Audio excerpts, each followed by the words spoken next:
Maayong udto na magororon. Maayong udto sa tanan no. Nanapataron sa ang vlog no. Atong lesson of the day by kikini. When I was reflecting sa biblical bitaw nga statement nga na naka-state dito nga be careful kuno sa mga wolf which are wearing no, not wearing, but rather like a sheep, in sheep's clothing, but they are wolf because time will come, they will devour you. Sa karon nga panahon, by it's not anymore the wolf, no, it's not anymore the wolf. To be honest, it's not anymore the wolf. Again, I will repeat, it's not anymore the wolf. Pangutana na unsa or kinsa.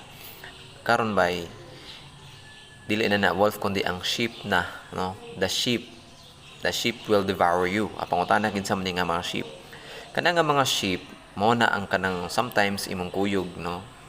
It's not anymore the wolf nga will devour you, it's the sheep nga kuyog nimo will devour you, no. Daghan juga yo, no.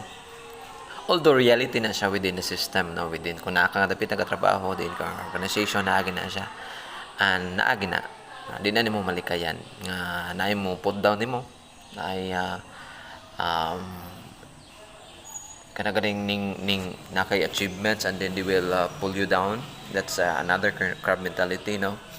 Naagi na siya now and then you did something the same sa iya and then murag na threaten siya because nakagihimo nga kapareho niya. Okay, they are afraid of kuan man kanang malapawan, mao na ang pinakasakit-sakit sa tanan. So mao nang stay, no. So man lesson of the day by nga katong sheep's clothing bitaw nga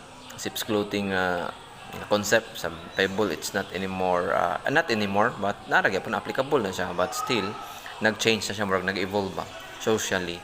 So it's now the sheep, no, ang imo nang kuyog nga sheep mo devour you. So thank you, bye, salamat kay bye, lesson of the day.